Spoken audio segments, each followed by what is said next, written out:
Hey everybody, hope you guys are doing alright. So again, breaking it down to stages again, the first and most essential stage for human being survivability is making sure that we have food and water. You know, shelter is all over the place, a lot of different ways to make shelter and fire and ways to stay warm. Like there's alternative ways to do that people can figure out on their own easier than they can finding food and water for themselves, at least in the times that we're in. So we're going to focus on that. So getting hemp, veggie, fruits, nut trees, and a good water distribution program going. And again, with the water distribution program, it's ideal that we have a 3D printing technology so that we can offer people water bottles that are actually non-toxic for themselves and for the environment, as hemp is biodegradable within weeks. And because it's non-toxic, it's not bad for the body, as opposed to all these other plastic bottles that people are consuming every single day are bad for both the earth and for the human body, as well as perpetuating evil companies. So, all right, let's move on here. These are the most vital aspects of the human being's survival. And so in good order of operations, we should probably, or more than likely, hire experts in each of these fields to help train us and lead us how to do as these experts do. So that's the first stage, is just making sure that we learn how to grow hemp, fruits, veggies, water for purification. And like I said, I'd like to get nut trees going, but it's going to take a while for the nuts to produce harvest. But at least to get them going is a good and vital thing to do to help perpetuate and ensure our survivability during these hard times. So then stage 2, once we have proven to become successful and sufficient in our ability to perform the before mentioned essential skills, we should then... we should then have a good / growing distribution / production system going, and we then could start building / or using the multi-purpose nonprofit exchange center, hemp-based, if it's already built, or we could build it on ourselves. And again, if we were going to build it, we would need the aid of the experts, but that's just kind of common sense. So then an important note also, do we want to make, so this is what I was saying, is like, do we want to make it ourselves, or like as far as out of hempcrete, or just use a pre-existing building?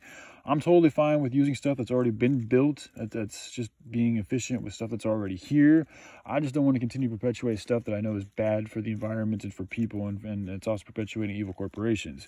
But as long as there's already a building that's not being used, and it's on a piece of land that's good for what we're trying to do, I have no issue at all using that building. So I decided I'd share that with y'all. But you know, but the idea is, once we get momentum going and you know, a good revenue stream going, that we would open up a hemp building operation, which would offer the people a completely eco-friendly and better way of living in terms of being around things that are better for one and everybody. As well as hempcrete being a great insulator, it's also acoustically conducive, which means it's also energetically conducive. Like anything that has good for life is going to give off better life energy. So the more things that you're around that are better with life, the better your life and your lifestyle and your being is going to perform. So hemp being acoustically conducive is just saying it's like it's conducive for life. It's a good thing for love and life. So just another good little benefit I want to throw in there for you guys. And especially if you like singing or music, it's going to be great to play music or sing around or in or around. All right, where was I? So yeah, it's also antimicrobial, antifungal, and antibacterial, as I've said. And the money spent on the material goes to perpetuation of a good product. It's always a good thing.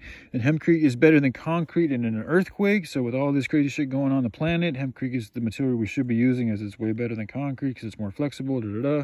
So then when it's also, as I've said, when it's properly processed, it can be stronger than steel. So even though hempcrete itself is not classified as a load-bearing material, if you were to infuse it with and using the process to make it stronger than steel, it would then theoretically be stronger than steel, and I could, in theory, be a load-bearing structure. So there is ways to make it a load-bearing structure, is my point. And then it's also